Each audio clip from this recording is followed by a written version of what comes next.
I'd like to go ahead and call the Circleville City Council meeting to order. It is Tuesday, February the 20th, 2024 at 7 p.m. Linda, could you do a roll call, please? Brooks, Here. Duvall, Here. Hallinan, Here. Hedges, Here. Blitzka, Here. Tice. Here. If we could stand for the Pledge of Allegiance, followed by the invocation. I pledge allegiance to the flag of the United States of America and to the republic for which it stands, one nation, under God, indivisible, with liberty and justice for all. Our Father, who art in heaven, hallowed be thy name. Thy kingdom come, thy will be done, on earth as it is in heaven. Give us this day our daily bread, and forgive us our trespasses, as we forgive those who trespass against us. And lead us not to temptation, but deliver us from evil. For thine is the kingdom, the power, and the glory forever. Amen.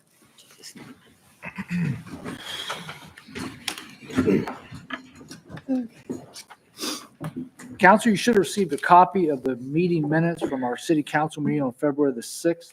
Are there any additions or corrections to those minutes? Nope. Have a motion to approve those. So moved by Jeff Hallinan, seconded by Zach Brooks. All those in favor say aye. Aye. Anyone opposed? Those minutes will stand as they've been recorded. Reports from council members or committee reports tonight. Do any council members have a report? Katie Hedges, Safety Committee Chair. Thank Sorry, you. Finance Committee Chair. Yeah, I didn't catch it either. You're good. Two just quick things. I wanted to first invite on behalf of the PAC, Citizens for a Safer Circleville. We are going door to door this weekend in an effort to educate the public about the levy, and that is from 1 to 4 Saturday and Sunday. We will meet at 544 Clinton Street. If you want to participate, we'd love to have you. Council, I invite all of you to participate. Again, 1 to 4 Saturday and Sunday this weekend. And then my second was, if no one has plans Saturday night, both Westfall and Circleville School Foundation events are Saturday. Both unfortunately start at 5 o'clock, but it's the foundations support the students and staff of both schools, and all of the proceeds go to support those efforts. So I would encourage you to go to one of them if you don't have plans. And if you're not sure, come to Circleville. Great, thank you very much. Anyone else? Tom Klitzka? Yes, thank you, President Keller. I do want to announce that we will have a judicial committee meeting on March 5th. We will start at 6:30. That's a change from the 6:45. We may need a little bit more information. We're going to talk about the cell tower, and we'll also talk about applicants for the BZA alternate positions. We also have a zoning ordinance that we will talk about when it comes up. And I believe we have Hannah's with us this evening, so we'll let her do a little talking for us. Thank you. Great, thanks. Anyone else? Tom Duvall, Service Committee Chair. The Service Committee is bringing forth the fun time of 3-on-3 basketball from the Uptown Circleville. Thank you very much. Anyone else? I'd like to announce that next Tuesday here in council chambers, we will be holding a special council meeting. That meeting was called by 3 council members for the purpose of the Ward 2 vacancy. That meeting, again, will be at 6 o'clock here in council chambers, starting at 6 p.m. All right.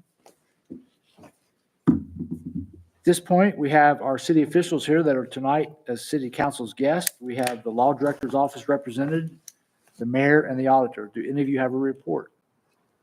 Michelle? Yes. Yeah. So it's been 2 weeks since we've gathered together. So I just want to use this time to give you a little bit of an update, what we're working on, places that I've been, people that I've talked to, etc. So I have just a little bit of a report here. So right after council, 2 weeks ago, we met with P3 to talk about incentives, which are part of the toolkit as we have developers come into the city. What tools do we have to be able to partner with those entities as they come in?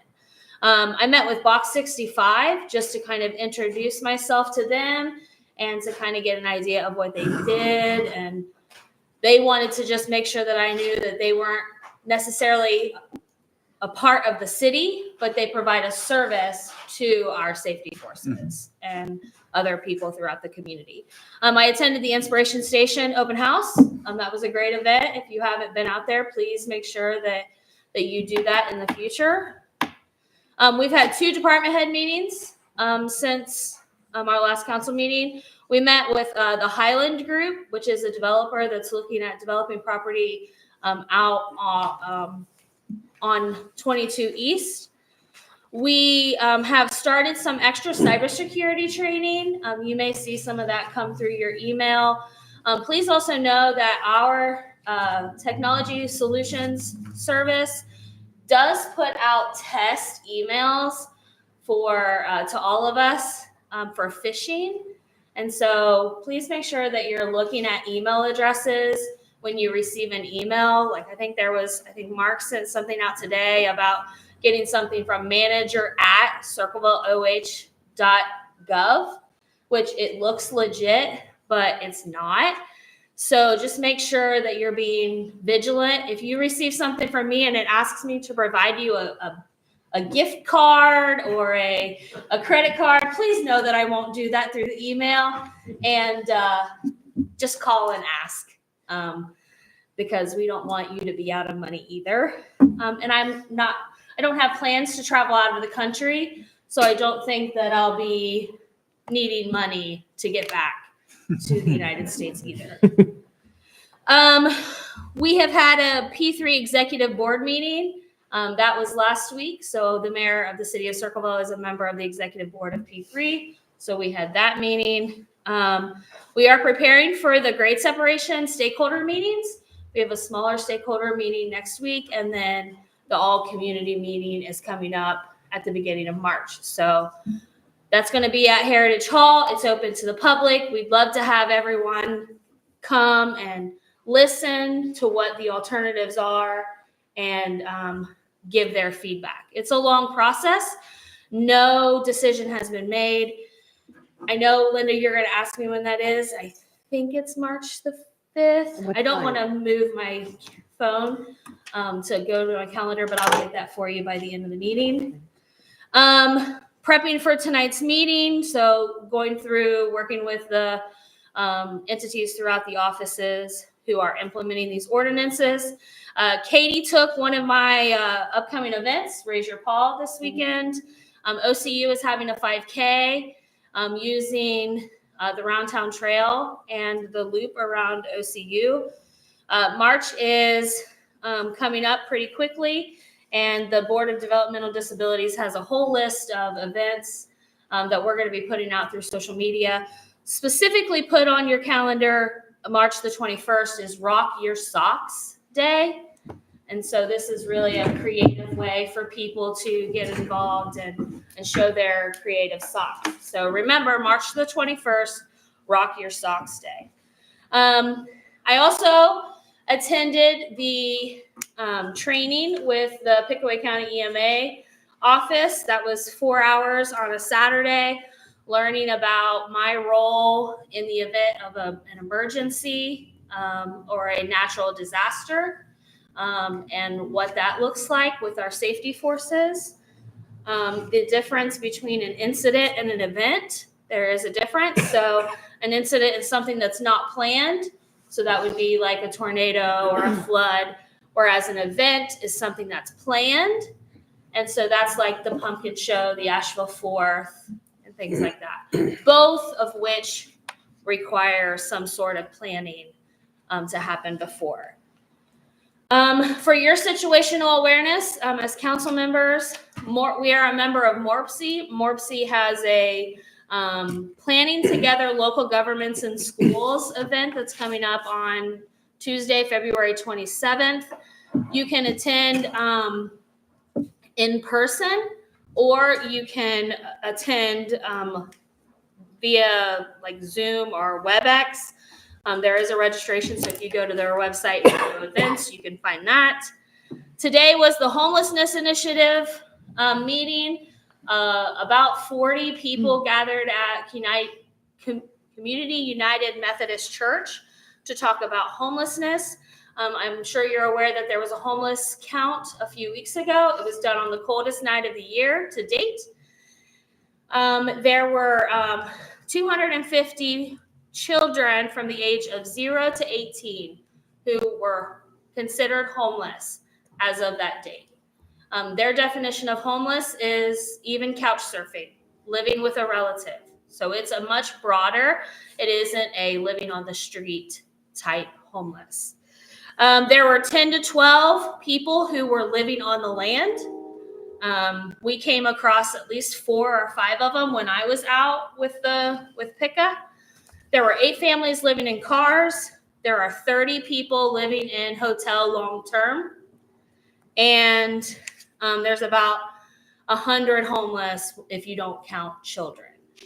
So when you add them together, we're pushing about 500. And again, in the winter time, you would think we would be able to get a good count, but the count in the winter time is very specific because it is guided by federal guidelines. So PICA is planning to do a more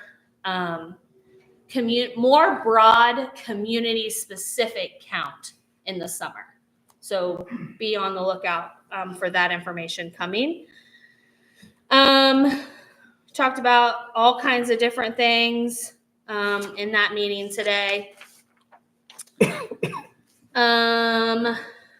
Just a couple more things, I'm sorry.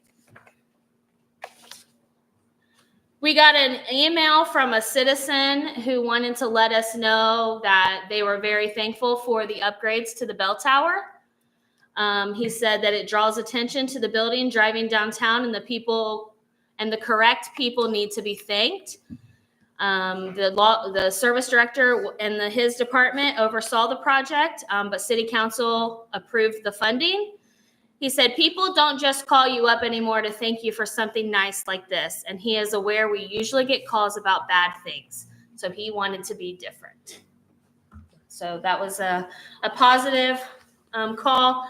I do have a more negative one concerning enforcement of traffic violations, people running stop signs, etc. So we're going to get some safety forces out in that way to monitor some of that. March the 12th is the Pickaway County Commissioners Leadership Prayer Breakfast. You should have all received an invitation to that.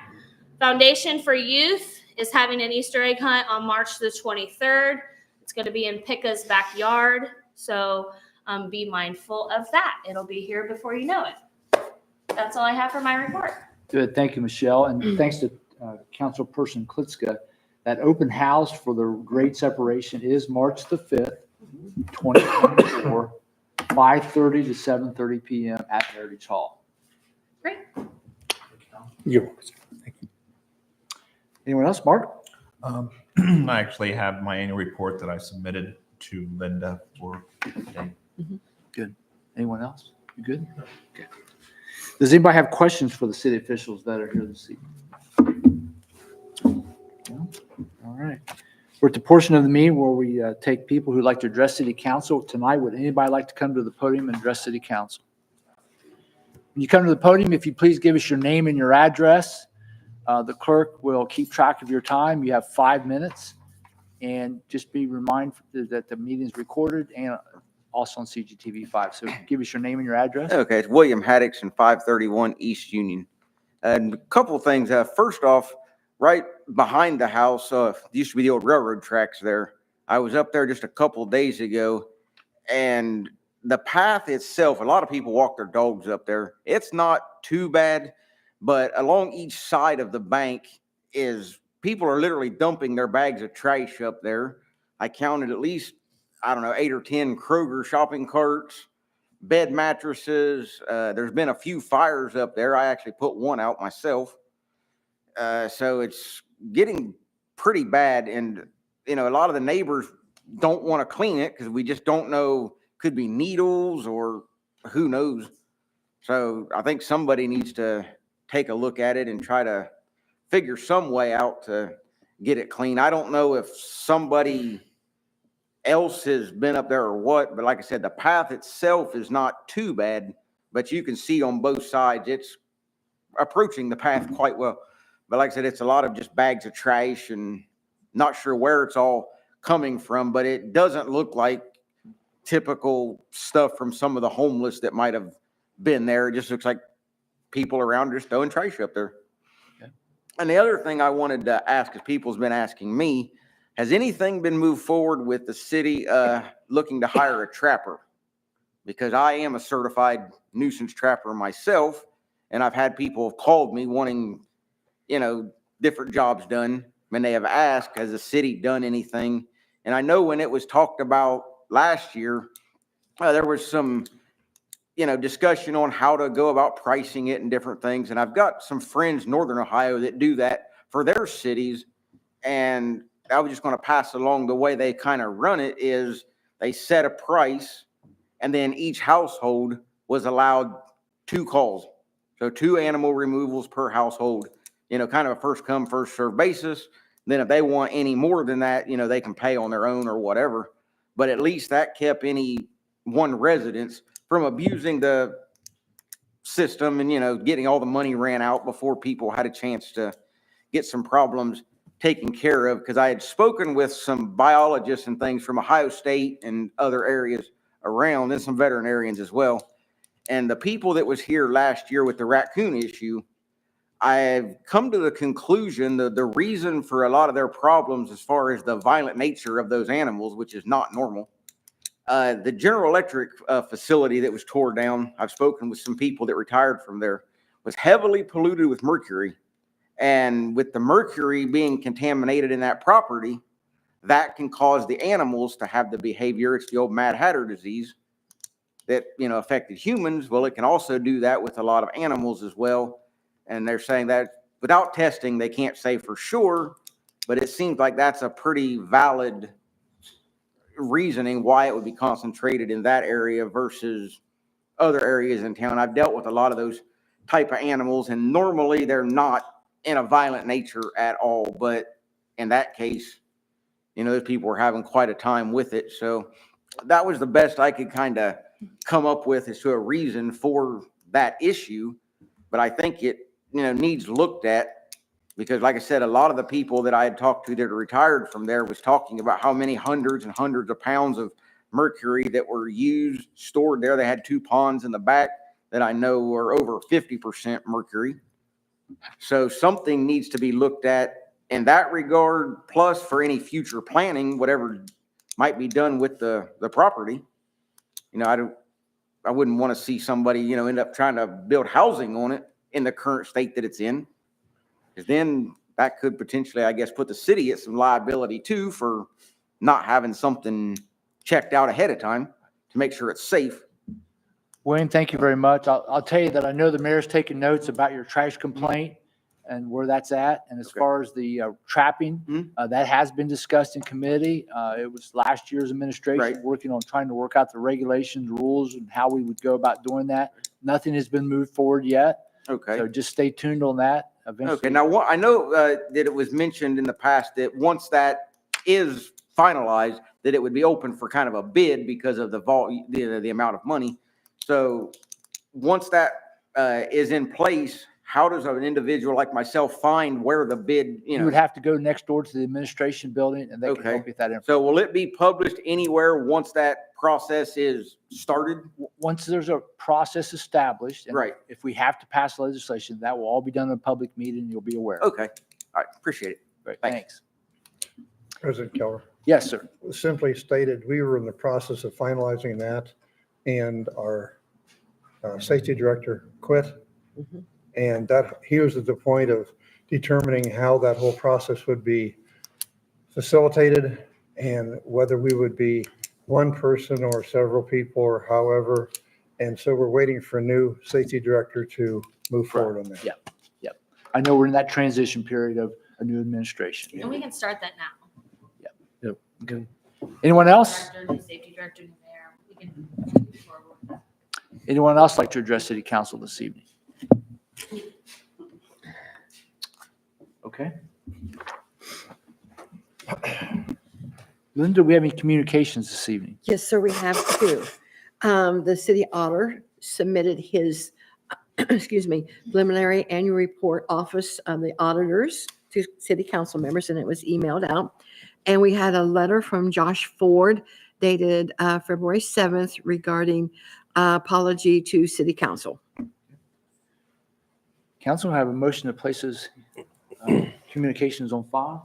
So moved by Katie Hedges, second by Tom Klitzka. All those in favor say aye. Aye. Anyone opposed? Okay, thank you, Linda. That brings us to the business portion of tonight's meeting. We have several pieces of legislation, 5 total. So Linda, if you'd like to get started, go right ahead. An ordinance to authorize and implement the labor agreement between the Ohio Patrolman Benevolent Association and the City of Circleville. Council, you've heard the first reading of this ordinance that originated from the Finance Committee. Katie? Thank you, President Keller. This did come to finance and we have moved it on to council. It is the labor agreement between the OPBA and the city of Circleville. The content of that was outlined during that meeting. I think we have an understanding of that, but I did want to ask JJ, who is representing the city law director's office, to give us kind of the path forward again to refresh us on what those options are. All right, good evening, council. So today you guys have to decide whether or not you're going to accept the terms that were negotiated by the city with the police union. If it's not accepted, there's basically 2 paths that city can go on. If it's accepted, then everything goes into effect that's agreed upon within that contract, retroactively starting back on January 1st of this year. If it's not accepted, then like I said, there's 2 paths. So the first path is that you can return it to mediation, and you can use a mediator that's agreed upon to basically within 45 days go through and review everything and kind of help the parties reach an agreement. We would we would advise that you would not take this. We would advise that you take the second option, would be to go to fact finding. Fact finding is a different process. It starts similarly, where you get a neutral party to be the mediator, and they say, okay, what are the main issues in dispute here between the 2 parties? What do we got to agree to?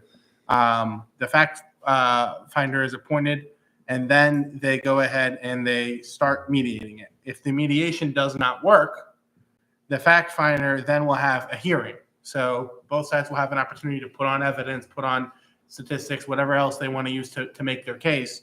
And at that hearing, the fact finder will have to consider things like whether there's an ability to pay, comparables, impact on operation, lawful authority, interests of the public, and prior negotiation. The fact finder can recommend the city's position, they can recommend the union's position, or that fact finder could make a finding or a recommendation of their own.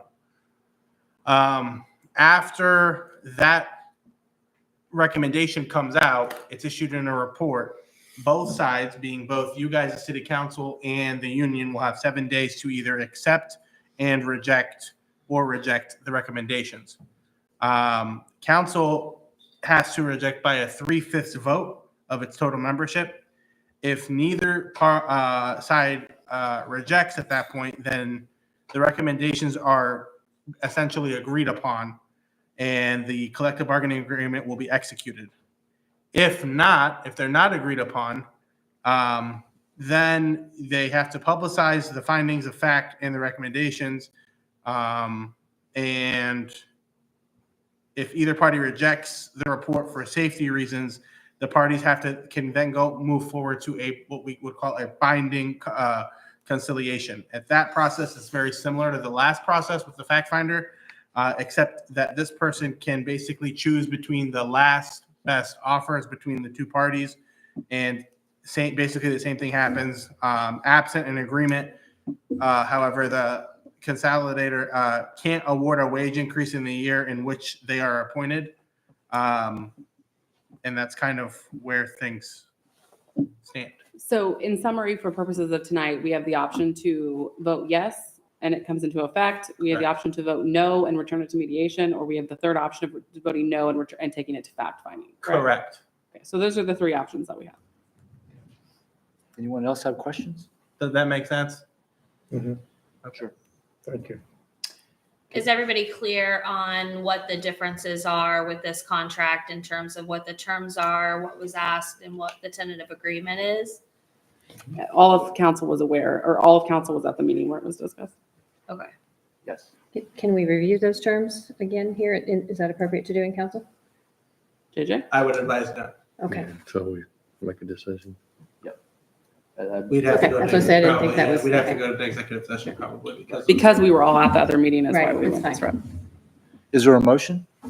I'll motion to suspend the rules. Motion by Katie Hedges to suspend council rules, second by Jeff Hallinan. Roll call, please, on the motion to suspend the rules. Brooks, Yes. Duval, Yes, Allen, Yes. Hedges, Yes. Caliska. Yes. Tice. Yes. Council rules are suspended. You're free to act on the ordinance. So I'd like to make a motion to vote no and return it to fact finding. So, Um, so I would ask that you motion for passage. There's Because, not that. I don't have that. so is it okay to make a motion to vote no? You have to. is that what you do? You have to first, I thought because we had to direct one of the two things, you had to. clarify. definitely, we need to decide whether or not you guys are accepting the terms of the, I don't think we're going to accept the term. okay, so then I think you should just probably ask that they vote yes or no, and then we can decide what to do second. Yeah. That'd probably make the most sense. Should it be in the affirmative and then?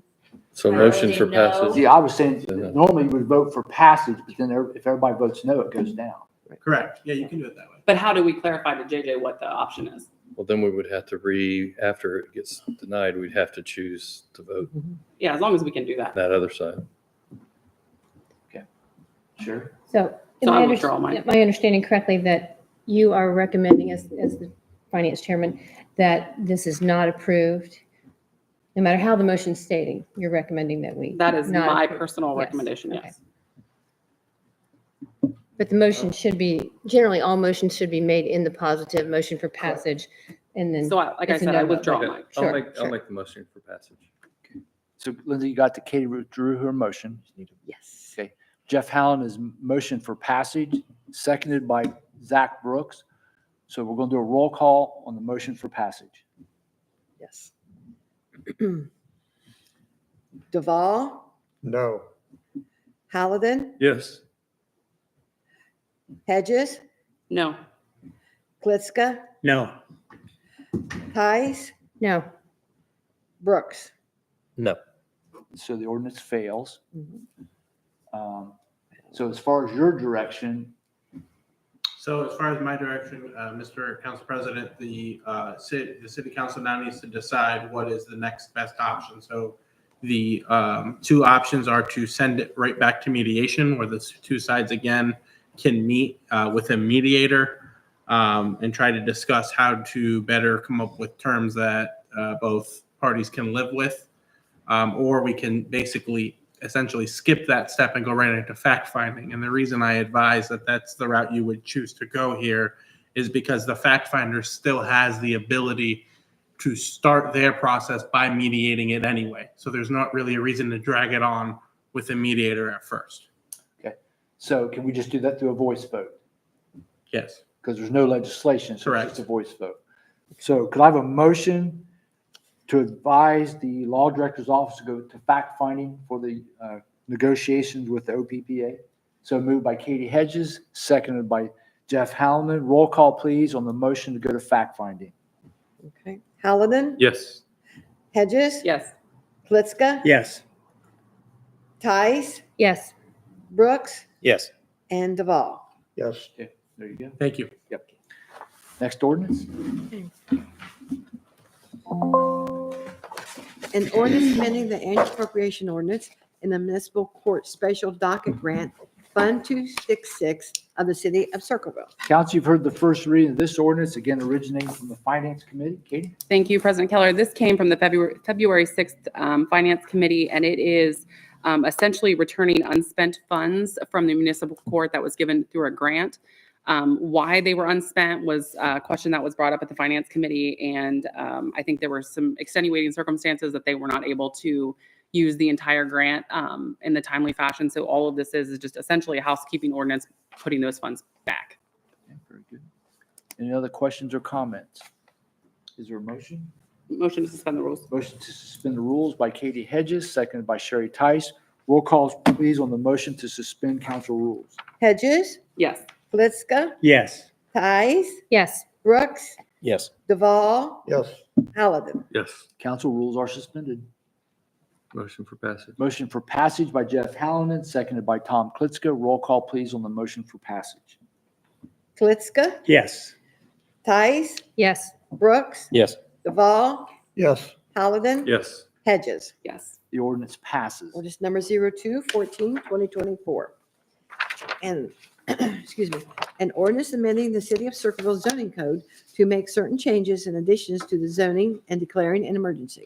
Council, you've heard the first reading of this ordinance that originated from the Judicial Committee. Tom? Absolutely, I appreciate that.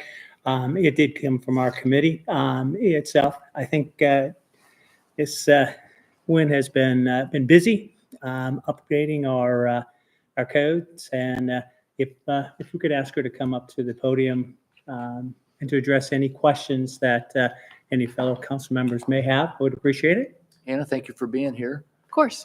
Questions from council members regarding this zoning code ordinance? Anything you'd like to add, Hannah? I was just going to say that this has been to a public hearing and through the judicial committee already, and it originated from planning and zoning with a recommendation for passage, so. We appreciate all your work and the clarity that you sent us of it. So Yeah, thank you. Thank you. for It's the a great update. job. If there's no other questions or comment, is there a motion? I will make that motion for passage. How about suspending the rules? You can do that too. Motion to suspend the rules by Tom Klitzka, seconded by Jeff Hallinan. Roll call, please, on the motion to suspend council rules. Tice, Yes. Brooks, Yes. Duvall, Yes. Halladin, Yes. Hedges. Yes. Klitschko. Yes. Now, Tom. Now I'll make a motion for passage. Motion for passage by Tom Klitzka, Second. seconded by Tom Duval. Roll call, please, on the motion for passage. Brooks, Yes. excuse me, Duvall, Yes. Halladin. Yes. Hedges, Yes. Klitschko, Yes. Tice. Yes. Ordinance passes. Thanks, Hannah. Thank you. Appreciate it. 0215, 2024. Hang on, I got two, okay. An ordinance authorizing the Director of Public Safety to purchase a utility task vehicle to be used by the Department of Public Safety, Division of Fire and EMS. Council, you've heard the first reading of this ordinance that originated from the Safety Committee. Jeff? Thank you, President Keller. This ordinance was derived from, it was already financed for and requested by the fire department. Allowing them to purchase this vehicle will help in special circumstances around the city, especially things like pumpkin show, specific walks they have, games, a 3-on-3 tournament, things of that nature, where there's tight spaces, but they still need to get to help our citizens. Sure. Very good. Thank you. Any questions or comments related to the ordinance? Is there a motion? Motion to suspend the rules. Motion please. to suspend the rules by Jeff Hallinan, seconded by Zach Brooks. Roll call, please, on the motion to suspend council rules. Duvall, Yes. Halladin, Yes. Hedges, Yes. Klitschko, Yes. Tice. Yes. Brooks. Yes. Council, you're free to act on the ordinance. Motion for I make a passage. motion for passage. Motion for passage by Zach Brooks, seconded by Sherry Tice. Roll call, please, on the motion for passage. Halladin, Yes. Hedges, Yes. Klitschko, Yes. Tice, Yes. Brooks, Yes. Duvall. Yes. The ordinance passes. Ordinance number 0216, 2024. A resolution authorizing Uptown Circleville Main Street Program to use city streets for their annual 3-on-3 tournament for 2024. Council, you've heard the first reading of this resolution that came from the Service Committee. Tom? Thank you, President Keller. Picking up on our councilman's comment about the 3-on-3, this would be authorizing that. This is, I think, second or third year we've done it. It's quite successful, well enjoyed, and certainly support doing that. Good. Thank you, Tom. Any other questions or comments? Motion to suspend the rules. Motion to suspend the rules by Jeff Hallinan, seconded by Tom Duval. Roll call, please, on the motion to suspend the rules. Hedges, Yes. Klitschko, Yes. Tice, Yes. Brooks, Yes. Duvall, Yes. Halladin. Yes. Council, you're free to act on the resolution. Motion for passage. Motion for passage by Sherry Tice, seconded by Katie Hedges. Roll call, please, on the motion for passage. Klitschko, Yes. Tice, Yes. Brooks, Yes. Duvall, Yes. Halladin, Yes. Hedges. Yes. The resolution is adopted. Resolution number 0217, 2024. That's all I have, sir. Thank you, Linda. Thank Council, that brings us to the new business portion of tonight's meeting. We have a guest here with us this evening. First, before we do that, the committee as a whole reviewed an applicant to the Lease Oversight Board, It was former Council President David Crawford. He's expressed interest to serve on the board, and the committee as a whole recommended that he be appointed to that board. So could I entertain a motion to appoint David Crawford to the Lease Oversight Board? So moved by Katie Hedges, seconded by Sherry Tice. Linda, could you do a roll call, please? Yes, I can. Brooks, Yes. Duvall, Yes. Halligan, Yes. Hedges, Yes. Blitzka, Yes. and Tice. Yes. Thank you. David Crawford will take the place of Gene Drosty, who represents the city appointment to the Lease Oversight Board. So great. We have a guest tonight with us, Casey Liddy, the president of Ohio Health Burger. Casey, welcome. Thank you for being here. Council, you should have a handout that they have provided for us. Casey, appreciate you being here. Please Thank take you so much. as much time as you need. Thank you, Mr. President. Thanks, members of council, for giving us a few minutes to go through our obligations under the lease and our progress towards fulfilling those. I think last year when I came into this, I was maybe 3 or 4 days into being on the job. I have a couple more days on the job. Just celebrated my 1-year anniversary with Burger, so glad to be part of the team. And I've always said Burger is a building, but it doesn't become a hospital until it's filled with people that come and take care of people every day. And one of those people is here to join me tonight. So Gretchen Roberts is our chief nursing officer. She's my right hand there at Burger Hospital, runs all of the operations and takes care of our team. Gretchen's been with Ohio Health 25 years. She's got a ton of experience that she brings with her. She's also been with Burger just over a year. And as you get to know her, she's got some ties to Circleville in her background. And so we're just glad to have her as part of the team. And so I wanted to connect a face with a name and bring Gretchen here tonight to see the proceedings. So I'll just give a couple of updates. As you remember, there's 3 parts to the lease: guarantee on tax revenue, capital spending and investment in Burger, and hiring of providers. And so I'll go through each one of those, and then I'll just give you a little bit of a flavor of kind of 3 things I'm thinking about kind of going forward. So in your packet, you'll see the same 3 slides you saw last year. So first is an update on our 2023 tax withholdings that came to the city of Circleville. The guarantee was $610,000 and some change. Last year it was just over $1.2 million. So the continued growth of Burger and growth in employment continues to feed tax revenue back to the city, and we're happy to do that. I'm glad to see Burger continue to grow, and this is just one of those results. Happy to answer any questions on that. And just a reminder, that is a 10-year commitment as a part of the 30-year lease. The capital and physician pieces are to be completed within the first 5 years. So we'll continue to come back every year and report on the tax revenue. The second piece is capital. As a reminder, the original commitment was $45.8 million in capital investment in the first 5 years. That was broken into 2 buckets. We kind of look at routine capital, which is, you think of equipment, regular construction, things like that.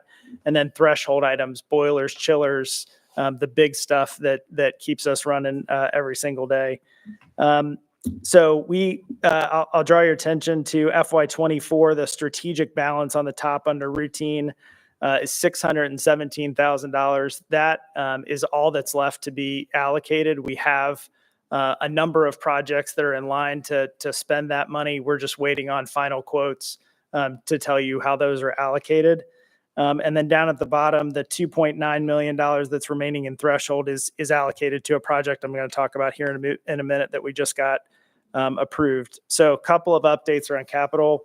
We're adding our 6th OR at Burger Hospital. That'll be opening before the end of the month. So our growing surgical program needed additional space, and that OR will open here just shortly. The $2.9 million that I just mentioned is tied up in the approval of, we just approved an $8.2 million renovation of our surgery prep and recovery area in our main waiting room. For those of you that have been at Burger, you know the main waiting room area is a little bit Grand Central Station with surgery, radiology, lab, a lot of people waiting for services. And so the update will both address the waiting room, start to create some separate spaces and some privacy for our patients and families, and folks who are waiting on lab and radiology aren't sitting with folks waiting for surgery. And so that'll be the front of house. And then in our surgery waiting area, prep and recovery is right behind that. And if you remember, the emergency room was sort of all curtains prior to the update. Now it's all private rooms. We're going to do the same thing in our prep and recovery area. So we're going to take that from sort of open bays and curtains to 21 walled private rooms that'll all be standard. And it'll also bring our PACU and our pre and post areas together in one consolidated area, which is, I think, better for patients and also better for staffing and operations. The other thing that it does for us is it'll make way for 2 additional ORs when we need them sometime in the future, because the PACU sort of sits back behind our operating rooms, and it gives us a growth path as we might need that in the future. So that's a big approval. It went to our internal finance management council within Ohio Health and got unanimous approval. So we're excited about that. That'll kick off this summer and take about 18 months to complete. You'll also see some updates to our cafeteria. That is a huge part of our operation. We feed a lot of people every day, both staff and patients. And so we're making updates there, and you'll see some of that as you walk through Burger. And that $600,000, the 2 main projects that are going to probably eat up those dollars. We may need some emergency capital in our radiology space and sterile processing, which supports the operating room. We have about $2.5 million of need that are going to go into that $600,000. The team's just working on making sure we've got the right priorities in the right order. So that's the capital update. We should have no problem spending that before the end of the year. And just a reminder, next fiscal year, our fiscal year starts in July, we'll go back into the regular pool within Ohio Health like every other hospital and have a capital allocation that'll continue to support Burger. So any questions on capital? And last but not least, it's really hard to take care of patients if you don't have doctors to see them. And so as of last year, we were a couple short of the threshold. So a reminder, 15 and a half new provider FTEs. Those are docs and APPs new to the market. Last year, we were a couple short. We have added 2 additional APPs when we opened the urgent care in October. There are 3 APPs, but one of those was actually in the market already, so we didn't count that person. We just counted the 2 incremental. And we just added a general surgery advanced practice provider to help our growing general surgery program. We have 2 full-time general surgeons that support us. That's a critical part of a community hospital. And that person will start March the 3rd, help with follow-up patients and create some capacity for our general surgeons to see new patients. So we believe we've satisfied the lease commitment, now have 15.9 in our count of incremental providers since the beginning of the lease. I'll stop there and answer any questions on the lease, and then just give you a couple updates on things that we're focused on over the next few months. Glad to see all those are checked. Mm-hmm. Lots of check marks. That was the goal last year when I came here after a couple of days, was make sure we had check marks this year. Yep. All right, just a couple of things for us. As I mentioned last year, focus on quality and safety. I know that sounds like table stakes for a hospital system, but we are on a journey at Ohio Health to become a high reliability organization. If you think about all the processes that go on within a hospital every day and a lot of processes that rely on other processes, we really need to make sure that the variation is taken out of those. And so Ohio Health is partnering throughout all of our system hospitals to implement this high reliability organization journey, which was birthed out of nuclear power and airlines and a lot of other high risk organizations, to use things like tiered huddles. So we implemented tiered huddles last year. It's changed the complete way we managed from last year to this year. Gretchen and I and our chief medical officer run a huddle every morning at 8:45 with our entire team. That goes up to my regional presidents at 10 o'clock and then to the president of Ohio Health by noon. So if there's a safety issue at Burger and we need it to get to the president of Ohio Health, we can do that within a couple of hours and make sure that we get the resources we need from the system. So that's phenomenal. And we're also spending a lot of time and effort training all of our associates in these high reliability organization principles. So training 35,000 people is no small feat, but it's a huge commitment to our people that take care of our patients. The next thing, we will be kicking off a strategic planning effort.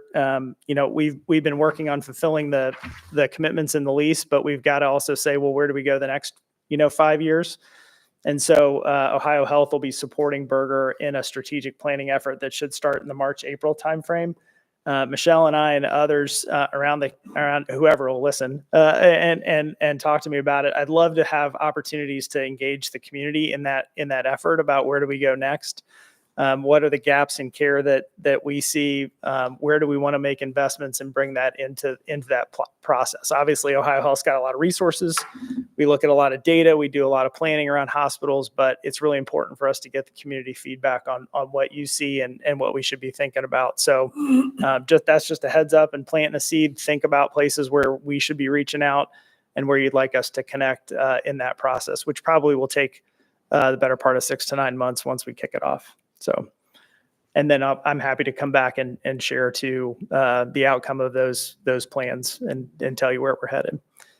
And then last but not least, I think the other thing that's been a real learning for me as I've talked to, especially the schools, Pickaway Ross, our partnership with folks like OU Chillicothe and others, is that a lot of folks look to us from a workforce perspective and say, oh, you need nurses and doctors. Absolutely. Bring them all.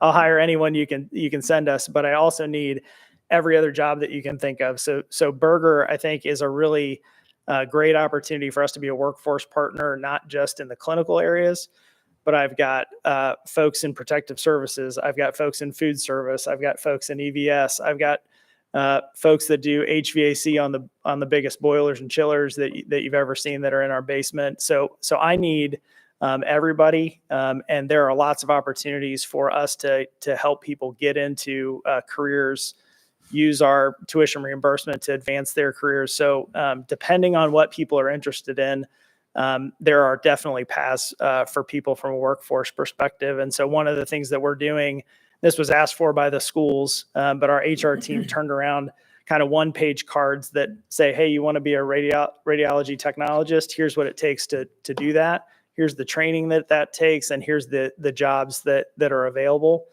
And we just had a meeting with all the superintendents I think last week they were at Burger, and we provided that information and then just a list of all the open jobs across Ohio Health in those high demand careers that we're targeting. So I think that's a great place for us to continue to partner, and any ideas are welcome about how we do that. So that's what's kind of front of mind for us. I'm happy to answer any questions. Casey, again, thanks for being here. And I know we have a board that oversees the lease to make sure it's completed and fulfilled by Ohio Health.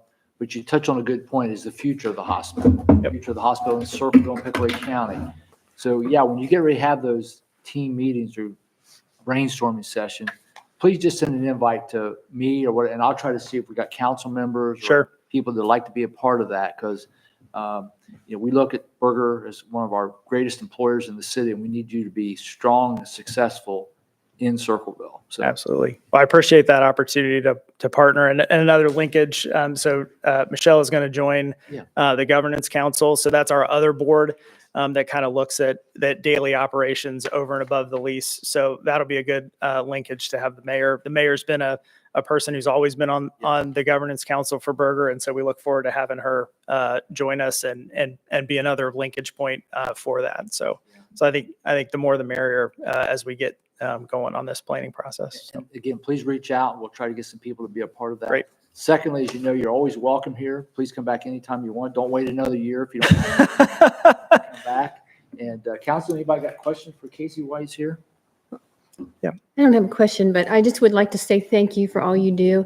I'm so thrilled that when we put this lease together in 2018, we had no idea that COVID was coming. And if we hadn't had Ohio Health, Burger would likely have shut down and our community would not have this, healthcare facility. So we so much appreciate all that you're doing for us and serving the people of the city and the county. Well, we're grateful to have the opportunity, and I know Gretchen and I both were at Ohio Health, not at Burger, during COVID, and it was a very trying time, but I think it was also really fulfilling. We did a lot of work, we worked a lot of hours, but it was the kind of thing you get into healthcare to do. So we we're glad to have the opportunity to do it. So thank you. Great. Any other questions or comments? Zach, go ahead. I'd like to make a quick comment and just say thank you for bringing building some confidence in the community. I know for years, Burger has kind of been seen as, like, I might not go to Burger. I'd rather go up to Columbus. And I know that the improvements that you guys are making are really bringing some confidence to the community. And it'll be great to see what you guys plan to do with the hospital going forward. I mean, hopefully the next 30 years are a great time of growth and bring a lot of good things to our community. So thank you. Well, thank you for that. We hope so too. Healthcare is about trust, and so we try to build on that trust every single day. So thank you for that. Very good. Thank you, Zach. Casey, thank you very much. Great. Gretchen, thank you for being here as well. Again, please come back. Thank you so much. All right. Great. Council, any other new business? Motion to adjourn. So moved by Jeff Halloran, seconded by Katie Hedges. All those in favor say aye. Aye. City council meeting is adjourned at 7:52 PM. Thank you very much.